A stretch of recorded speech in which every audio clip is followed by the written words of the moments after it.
I'd like to take this opportunity of thanking the organisers, D&D. I'd like to thank you all for the honour you've given me.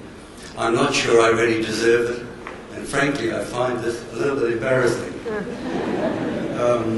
I've never looked for recognition, nor have I wanted it, but I thank you. I've been asked tonight to speak on a subject different from all the subjects you've heard. I'm not going to talk about management. I'm not going to talk about excellence. I'm going to talk about a simple element called luck. And the subject that was given to me was actually luck and hard work. And I think that I'm actually an expert to speak on this subject. I'm very lucky, and I found a partner who's a hard worker.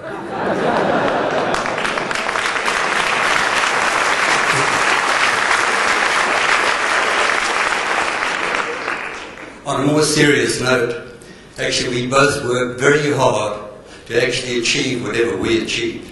We really did a job. My partner Shmuel Meitar has been a partner of mine for over 40 years, and it's the work that we've done together which has enabled us to achieve that which we have. Now, luck is not just something that happens out of the blue. My conception of luck is actually recognizing an opportunity when it arises. And these opportunities are around us all the time. We just have to be receptive. And in order to do something, you have to have hard work. And hard work is really the essential part. You need to recognize the opportunity, and then you have to work hard into doing it. I'd like just briefly to deal with 3 elements of luck and 3 occasions like this that really changed my life and actually enabled us to do what we did. And the first was when I was much younger. I was diving in Sinai. I had an accident. I burst an eardrum. I couldn't swim for that holiday, and I sat on the beach and I realized that there were people who actually had never seen the beautiful underwater coral life that we have in the Red Sea.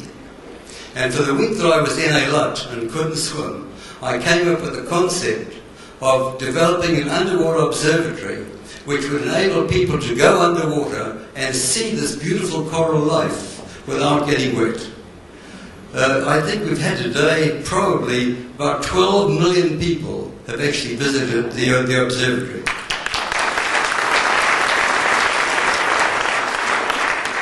And one of the benefits that I actually get is the reward of seeing the excitement of people when they go down and actually see this natural life for the first time. Now this was a classic case of turning a lemon into a lemonade. Now, later I actually met somebody who came to Israel and participated in a tender for the Yellow Pages. The state of Israel published a tender, and this person came from America, and he asked me if he succeeded whether I would help him find people who could perhaps work for him. And I said, of course I would.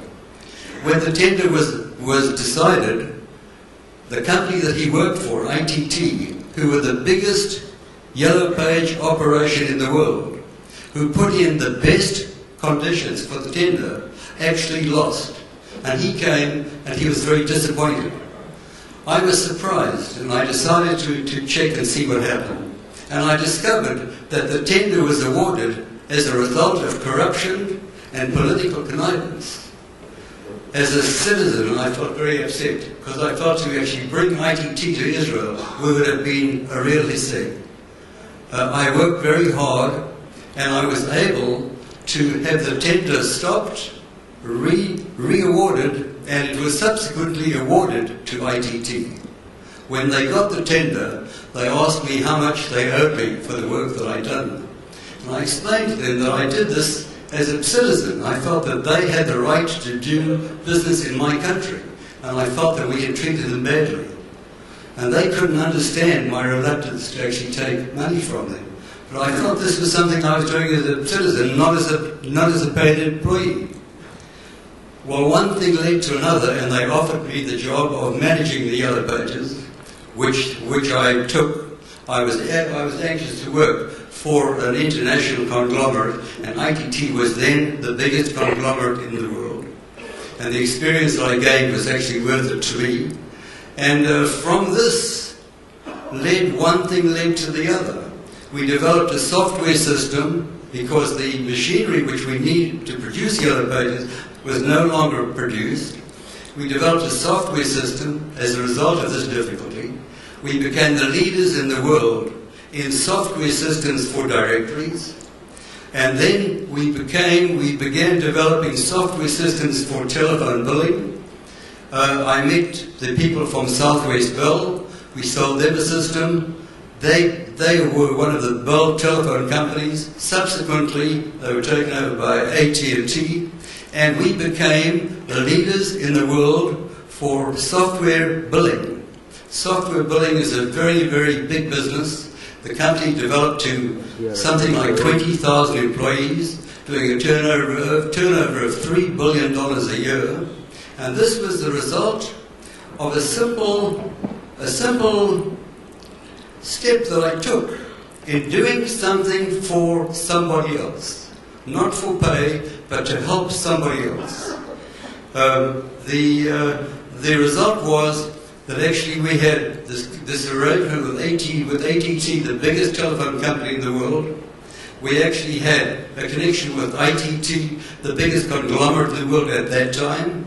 And subsequently, we actually developed a relationship with AIG, one of the largest insurance companies in the world. So I would say that really, I think this is an example of the lucky touch. I think I had the lucky touch. I think we did the work. And today, what I'd like to say is the following: that the real reward that I've had from what we've done is the financial success that I've had has enabled me to do the things that I do. And the things that I do, hopefully, will make this, and to borrow a phrase from Shai Agassi, to make this a better place. Thank you.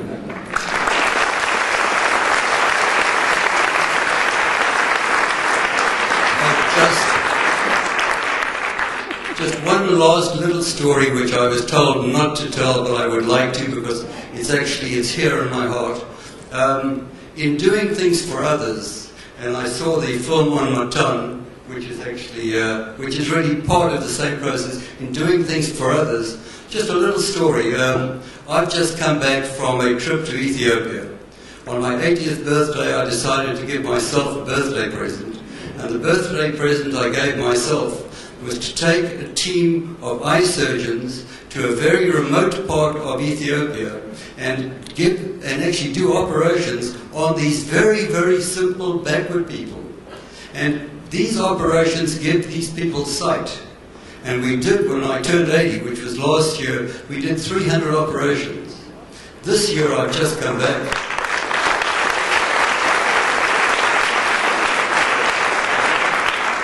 This year I've just come back. I took a larger team of eye surgeons down, and we did over 700 operations.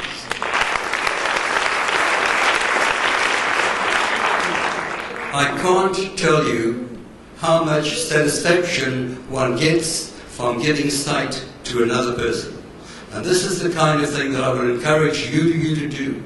By giving and by doing for others, you will find it tremendously rewarding. The satisfaction that you will get from this is something that you can't measure. Please, it's up to you.